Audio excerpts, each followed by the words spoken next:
The opinions of the guests and host are their own and do not represent the opinions of Ironclad, the Border Patrol, or the Department of Homeland Security. There's a whole bunch of them that we didn't catch, and there's a whole bunch of them that came across that aren't on the list that probably should be, because we just don't know every terrorist on planet Earth. We just don't. And to really make this point sink in with your viewers, it took 19 men to perpetrate the 9/11 attack. That means the number of people that we caught coming across the border last year that were on the terrorist watch list could do 9/11 38 times. That should terrify people. We cut through the partisan talking points. We're not interested in perpetuating fear. We're interested in seeking truth, hearing what's really going on America's borderland. Welcome to Borderland, an Ironclad original. Our next guest is Marshal Jim Adams. He is the Marshal of Tombstone, Arizona, which is in the Cochise County, a county that has been overran with human smuggling and drug smuggling. Here's our conversation.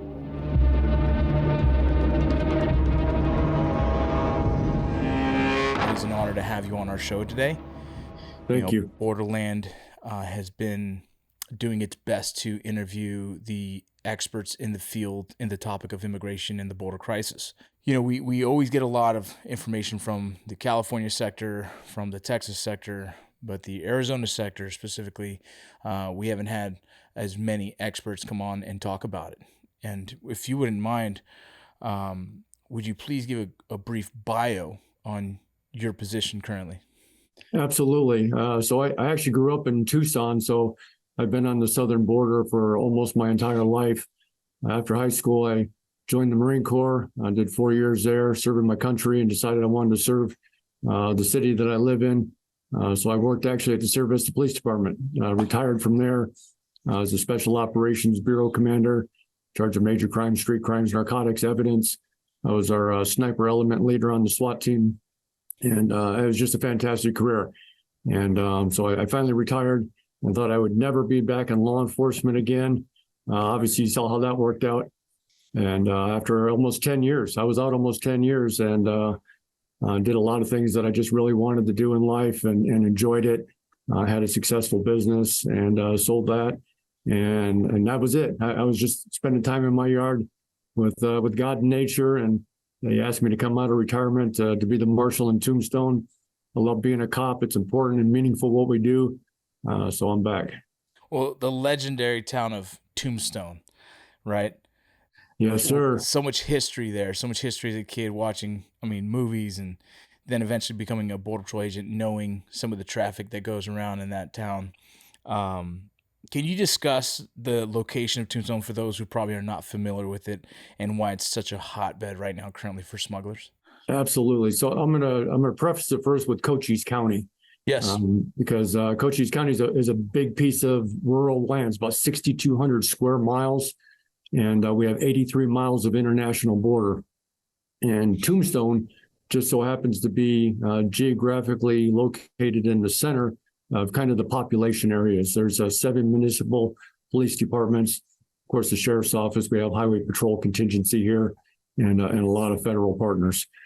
So Tombstone's kind of right in the heart of it. And we have a highway called Highway 80.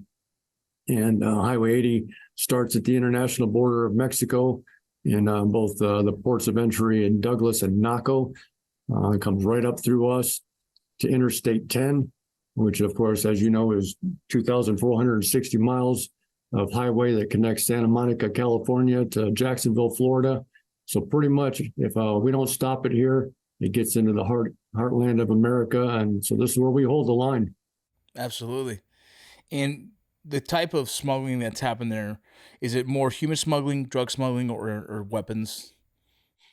We have a combination of all of it. The crisis that we've had here the last couple of years, which is really unprecedented, has been the human trafficking. Naturally, drugs come up through the Mexican border. There's some great stats out there. I don't know if I have them at my disposal or not, but about 60% of all fentanyl coming across the southern border comes through Arizona. So the fentanyl crisis is happening here. But our biggest issue, I guess, if we were to say that we had a large issue, is the criminal enterprise obligating our time is human trafficking. And when we say human trafficking, I don't. Some people see that and probably think of kids, and some people also know it's just humans just being smuggled across the border. Can you kind of give us a better definition of kind of what are you guys seeing, particularly in the Tombstone area, when it comes to human trafficking? Yes, sir. And I'm going to dispel something that people have been saying on the media probably for years, and that's the folks that are coming across en masse in places like Eagle Pass, Texas, or in San Diego, California, and they just come across hundreds at a time, and they put their hands up, they surrender, and they request asylum. That's not what we have going on here in Cochise County. Cochise County, the MO is to run and fight. So I can tell you the 3.5 years I've been here in Tombstone, nobody has surrendered to me. Yeah. So for those who are listening, what the Marshal Jim Adams is explaining is that most of the sectors currently are having give-ups. They just walk right up and they give up because those individuals are going to be seeking asylum or whatever the case. What you have in the Cochise County is people that are trying to evade detection. They're trying to hide from law enforcement officers to get into America and to kind of disappear into the masses of what America is. And so that's a very different type of intention. It is. And we don't really see a lot of family units like you'll see coming across California, Texas. We're seeing a lot of the individuals, the typical military age males, as they refer to them. Some females, but largely the male population. And like you said, they're coming here obviously with some sort of different intention because they're not coming across and requesting asylum. They're trying to get up to Phoenix. When you've apprehended some of them, have you guys ran background checks? Is there any times where you guys are coming up on people that have criminal history or maybe ties to any kind of terrorist organizations? Yeah, and actually, this immigration issue is kind of broken down into three components. And one of it is border security, which I'm sure we'll talk a lot about. National security, which is a question you just posed, and I'll answer that, and the humanitarian aspect of it. So Customs and Border Protection published their end of fiscal year report. Their fiscal year runs October 1st to September 30th. So we're looking at 2023's report because that's the last year we have a full report in. And the number of people on the FBI's terrorist watch list that they apprehended at the northern border with Canada was three people. At the southern border, between the ports of entry, these are the people that are sneaking across the desert, 169. That is more than the previous 6 years combined. 169, that's a lot of terrorists. But now let's add to that the 564 they caught at the port of entries. So that is 736 people on the terrorist watch list that we caught coming into this country in 1 year. And that's not even, don't mean to interrupt you, Marshal, I apologize, but that's not even including the gotaways, the potentials, who knows how many we've missed. Absolutely. Yeah, there's a whole bunch of them that we didn't catch. And there's a whole bunch of them that came across that aren't on the list that probably should be. Because, we just don't know every terrorist on planet Earth. We just don't.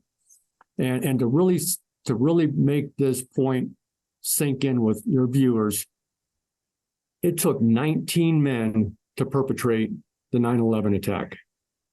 That means the number of people that we caught coming across the border last year that were on the terrorist watch list could do 9/11 38 times.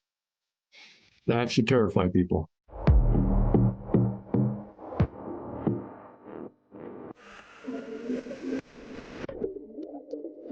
You've seen what we've been able to do with the Navy SEAL Foundation in the past. We've done campaigns, films, and tons of other awesome content. Our latest Ironclad original, On the X, is made in partnership with the foundation. We are really excited about this weekly podcast and YouTube show. One of the debut episodes we're really excited to have on best-selling author and podcaster Malcolm Gladwell. Another example of a guest, Matt Frazier, who's won 5 CrossFit championships, or big wave surfer and kind of wellness advocate Laird Hamilton. Both those guys have really pushed the limits of their sports, and it's a perfect sort of example of what we want to try to do with this show. When I woke up, very confused, she said, "You almost died last night. In fact, no one can believe you were alive."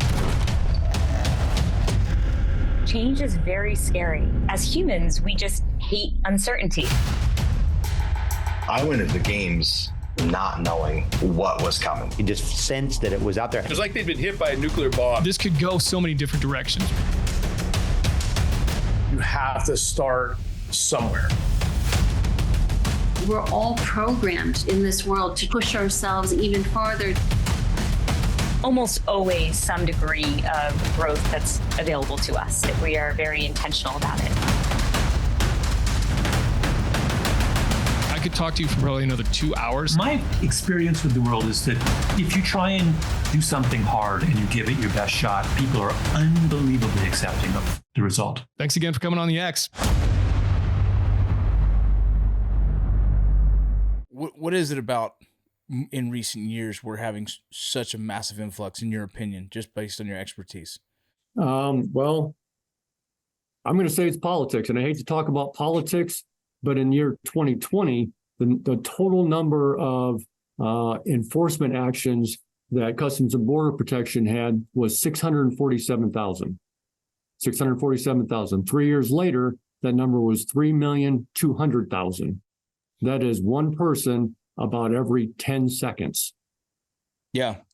So yeah, the only difference between then and now is who's sitting in the White House. Yeah, that's a huge shift. Very different.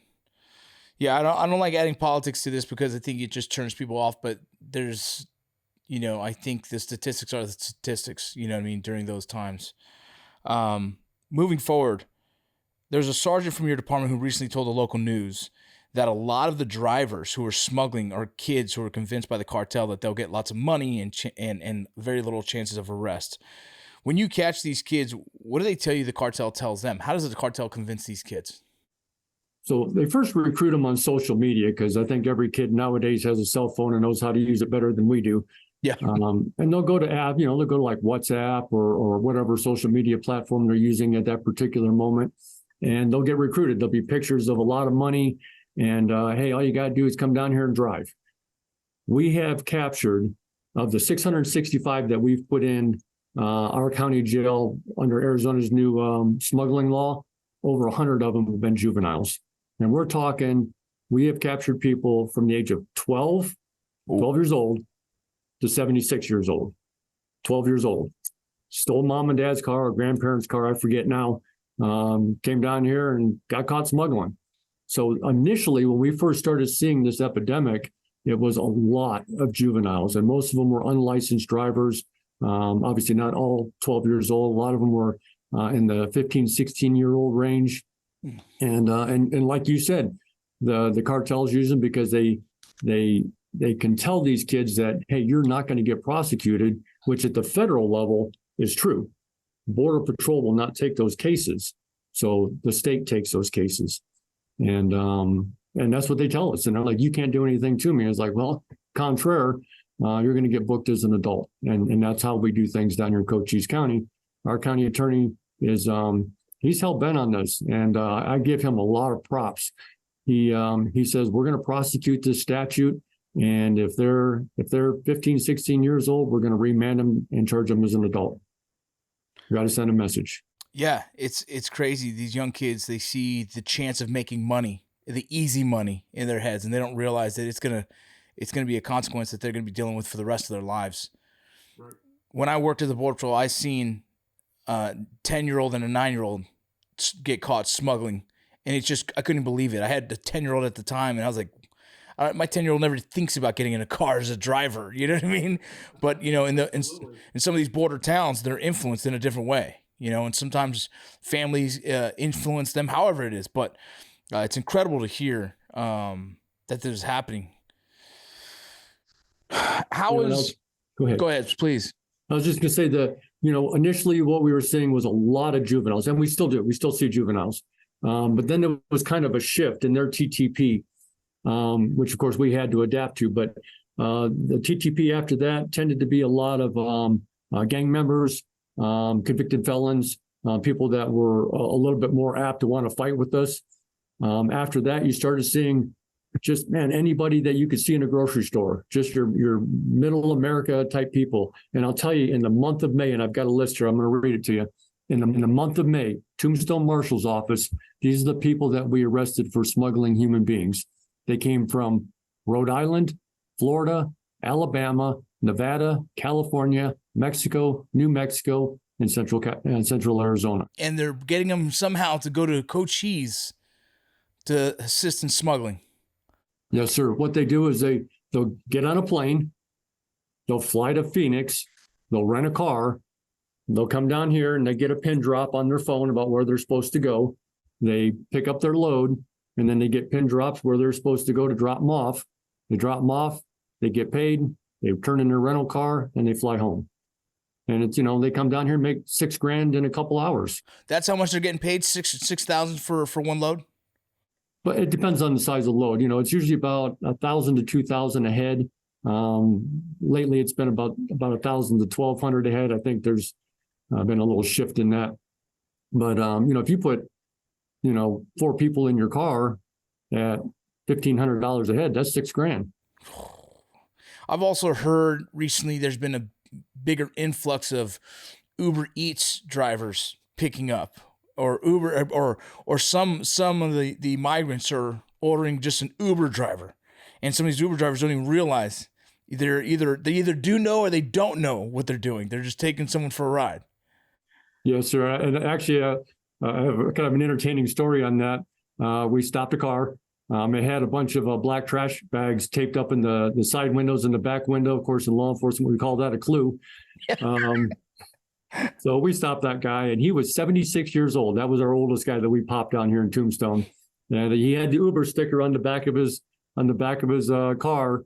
And it's like, man, that ain't gonna fly down here. I'm sorry, that's not a good excuse. And a lot of them, it's I picked up hitchhikers. I flew all the way here from Rhode Island to sightsee down in Douglas, Arizona. And I happened to pick up some hitchhikers that I was going to take to Phoenix on my way back to the airport. Like, no. Yeah, I saw a video of Sheriff Lamb, interviewing someone for the same thing. He goes, "I'm just picking up hitchhikers." Like, no, you're not. Like, we all know what's going on here. It's crazy. Just during my time, I spent a lot of time on the borders and working down there. I also saw some migrants coming from, some of the exotic countries, Thailand, right? Or Taiwan, sorry. And they ordered an Uber Eats. They ordered food while they waited to be apprehended. So they sat there, the driver dropped off the food, they sat there, they're eating it and waiting for, a Border Patrol agent or whoever to come apprehend them. And it's just, that's how the systems are built these days, where it's almost, some of these areas, obviously not like yours, but some of these areas are so comfortable with just showing up and ordering food and just waiting to get picked up. It's such a different time. It never would have happened in my time. It was just a different world. And right now, it's just the traffic, the way it's going is hard to understand. It's almost comical the way it's going. It is. It's surreal. Some of the things that happen some days, I just shake my head. This week on Change Agents, an Ironclad original, Andy sits down with geopolitical and national security expert Dmitry Aperovich. The Chinese in particular have struck this path on a huge buildup of their nuclear arsenal. So for many, many decades since they became really a nuclear power, they've had about a steady number of 300 nuclear warheads. They're now building it up massively, both the warheads themselves as well as additional missile silos. And they're trying to get, by U.S. intelligence community estimates, to over 1,000 by the end of the decade, and potentially match America around 1,500 warheads by the mid-2030s. New episodes drop every Wednesday, everywhere you get your podcasts, and on YouTube at This Is Ironclad. How do some of the cartel operations, how do they work in the Cochise area? What have you guys seen? Some of the TTPs, or you've mentioned that, it went from kids, more of the juveniles, and now to more, hardened criminals. But what are some of the other things you've seen in your time there? Absolutely. So, again, it started kind of with a lot of juveniles. We got into some gang members and some convicted felons. We popped one last night in a stolen car going down to the Mexican border, and I'm sure that car was going to get turned around and bring a load up. Then again, after that, we started seeing just, your average American flying from all over the country to do it. What we're starting to see now is a lot more stolen cars coming out of Phoenix down here. And we're actually finally starting to see immigrants who are driving loads. Really? So, and I think what that boils down to is this, and this is kind of that humanitarian aspect I was talking about, is, these people come from all over the world, and it costs money to get through Mexico to the border. I mean, you got to pay all the way. Once you get up here, they smuggle you across and they give you a ride up to Phoenix. Well, undoubtedly, you don't have enough money to pay what it costs. So you become an indentured servant. It's modern day slavery. And these people get sold into the sex trafficking trade. They do labor for the cartels until they pay off their debts, and the cartels get their debts paid. And sometimes they're now coming down here and running loads. It's extortion. You've mentioned that in an interview before that it says here that one of the things that bother you the most about this is the victimization of children. Absolutely. And here's the thing. If you went to the grocery store today and you picked up a loaf of bread and maybe a dozen eggs and a bottle of wine and a bag of apples, and you went out to your car, you're going to take that bag of things and you're going to maybe set it on your seat so that the bread doesn't get smashed and the eggs don't get broken and your apples don't get bruised and your bottle of wine don't get broke. Why then is it okay to put people in the trunk of your Honda Accord, drive 100 miles an hour with your lights off in the dark on the wrong side of the road running from the police? Why is that okay? Granted, these people came across the line illegally, but there is still a humanitarian aspect to this because these people, when they get here, man, they got no money, they got no food, they got nowhere to live. So, how do we deal with that? Yeah, and what happens to those who can't pay? What happens to those who can't pay the cartel from their debts? Good question. It's a hard thing because, just like you understand like the security aspect of it, like the homeland security issue that comes from people trying to escape and evade detection. Like that's a very weird intention for someone to come here and hide. If they're coming for a stinging asylum, well, that's your humanitarian mission. Obviously, we know there's loopholes in that game as well, but there is still people coming to this country seeking an opportunity, they're looking for refuge. They're running from persecution. They're running from their own countries that, they have no economic opportunities or anything. And, and so it seems to me that that you recognize that. And that's the problem with this conversation is there's some people who can't recognize that, and they have to. We have to recognize there's people that genuinely need what America provides. And then there's the cartels and other smuggling organizations that exploit those needs and exploit those individuals and do everything you can to get as much money off them and abuse them and use them and then treat them as if they were just an expendable item. It's a business for them. I mean, it's just about the money. They don't care about the people. They care about the paycheck. And I think you're right. There's a lot of folks that are just trying to come to America to get that better life.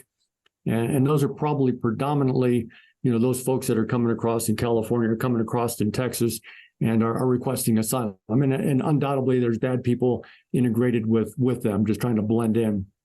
But again, the people down here in Cochise County, that's not what we're seeing, and that's not what we're dealing with. And it has a huge impact on us. In the 28 months that ended, I think, May of this year, Cochise County Jail booked in 3,366 people for border-related crimes. That cost the county $10.5 million. That's money that could have gone for a whole lot of other things. Absolutely. And we're footing that bill. Like I told you, that smuggling law that Arizona put into place September 28th of 2022. Since then, we have booked into our jail 665 people, and that number has changed every day. It's probably changed since we've been talking. Can you give me more information on what does that law exactly do? So basically what that is the law states if you knowingly assist a human smuggling organization by transporting a person. So smuggling organization, the cartel, they are getting paid one way or the other to get people across the border illegally and to some destination, oftentimes Phoenix, and somebody assists them in doing that, in this case, by transporting them. That's human smuggling. And the statute for your listeners that want to look this stuff up and fact check it is Arizona Revised Statute 13-2323A5. Again, our county attorney's office is prosecuting those cases, and we're grateful for it because it creates a deterrent quality. But that number that I gave you, that 665, isn't reflective of all the people we've stopped. So as you know, being former Border Patrol, a lot of times we'll stop a load and Border Patrol will take the prosecution. So it doesn't count in our stats. We don't book them into our jail. If there's a felony flight involved with it, usually we'll take those because the state charges carries a little bit more weight. And we've booked 478 people for felony flights. Yeah. And it's just crazy. I mean, some days we get none. Some days we'll have 5 pursuits. It's madness. What's the border look like currently, in Eagle Pass? They have partly a border wall.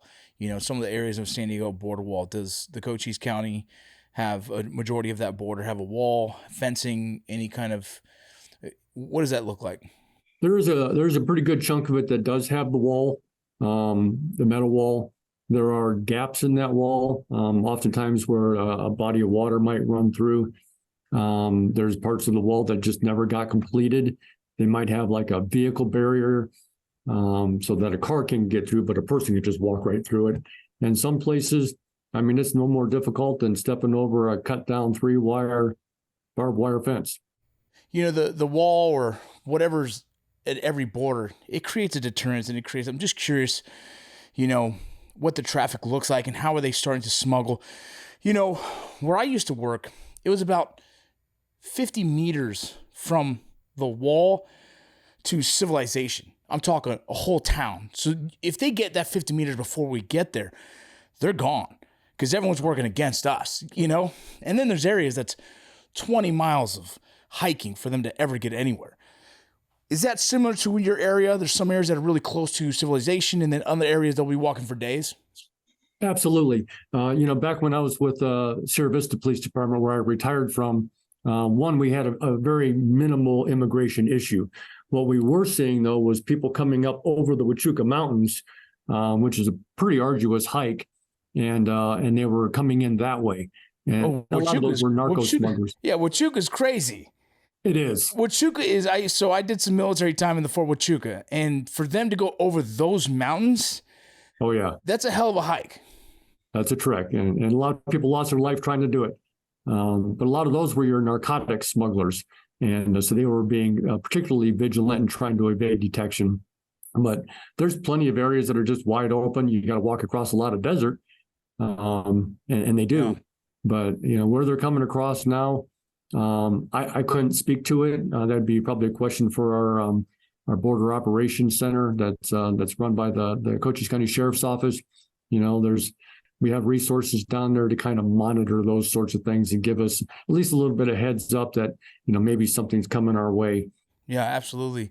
They gather the intel, they see what the foot traffic looks like, the patterns. Yes, sir. It's crazy. It's such a crazy time.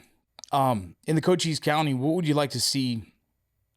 What needs to happen for you guys to kind of, one, get more support, but two, what policies need to be put in place to kind of help slow down the situation? What would you like to see? Good question. Now, internally, I think we're getting it done. Our county attorney's office, again, is prosecuting these cases. All of us, all the municipal law enforcement agencies, the state agencies, the federal agencies, we have a fantastic partnership, and we work really well together. The county sheriff's office has an interdiction team that's their sole purpose. And I know my troops are out there, they're hitting it hard because we know Highway 80 is the path of least resistance because the checkpoint is down right outside of our town. So that checkpoint's down, they're coming through us. and we're waiting for them. So you can either go around or you can go to jail. That's my philosophy. But so internally in the county, we're doing everything I think we can. Externally, we need federal government to step in. We need money. We need resources. We need good policy. Yeah, absolutely. That's the problem. This massive influx, it's depleting everyone of resources. I talked to the Yuma County sheriff, same thing, just how much money they're putting in towards housing, medical, food. Just the massive influx is kind of, weighing heavy on every major city. Yes, sir. I'm going to be out there in the Tucson area here soon. Hopefully, I'll get your contact. We'll have to connect. Absolutely. You got to come by and see Tombstone, and I'll show you around. Yeah, there's some history there that I want to go check out. I love it. It's a fantastic town. I mean, there's probably nowhere else I would have came out of law enforcement or came out of retirement to get back into law enforcement than Tombstone. I love the history here. I love the people here. I've got to pick my own crew. And we just got things rocking and rolling here, and it's fun. It's fun to be back. Like I said, I missed it. It's important what we do. I'm going to do it for as long as I can. If you ask my wife, she says I'll never retire. I'll die in this chair or in my patrol car. But mine the same. Well, any last things you'd like to mention for the audience? Anything important you'd like them to know? One, the impact it has on a little town like us. So, we're 1,300 people. But we get 500,000 visitors every year because it's Tombstone, Arizona. And people all around the world have seen the movie. They come here for the Wild West, and it is the Wild West, and the history and the nostalgia. But it has an impact here. So at the end of the third quarter last year, we had already doubled the number of arrests from the entire previous year in 9 months. And most of that is border-related crimes because our crime here in Tombstone is almost negligible. Last year, we had no homicides, no sexual assaults, no robberies. We had 8 aggravated assaults. We cleared all those. We had 3 stolen cars. We got them all back. We had 3 burglaries for the whole year. I mean, this isn't the type of town where there's criminal activity. We don't have thugs running around on the street or anything like that. There's not dope on the street. It's a nice place to be. But all of this stuff coming through on Highway 80, which literally is right outside this window, 20 feet outside this window, is the most notorious human trafficking corridor in Cochise County. And it's having an impact on my community. And I'm just worried that someday one of these high-speed pursuits, whether they're being chased or not, I mean, sometimes they blow through town 80, 100 miles an hour, and they're not even being chased. And until they come through, and then we start chasing them. Yeah. But they're going to kill somebody. I mean, the tourists here, they're looking at all the sites, they're not paying attention crossing the road, and I don't want somebody to get schmucked. I need to obviously focus on the issues in my town without having to worry about everything that's coming through. So it does have a pretty big impact here. The pursuits are dangerous. What I always tell people is just because your light is green in Cochise County, you look both ways before you cross the road. That's what I told you in kindergarten. It still applies today because these people have killed over a dozen folks running red lights, running stop signs, driving on the wrong side of the road, hitting people head on, T-boning people. They're killing folks everywhere. Not only citizens, but also the people in their car. You got a couple people in the trunk and they slam into somebody at 100 miles an hour. Somebody's getting shook up. Yeah. So be careful out there. Absolutely. Well, I really appreciate your time and thank you for the interview. I'm excited to go visit here soon. I'll shoot you an email if I'm going to be out that way. Right on, brother. I'm looking forward to it. Yes, sir. Thank you so much. Thanks for having me. Thank you for listening to Borderland, an Ironclad original. Please remember to like and share, and we'll see you next week.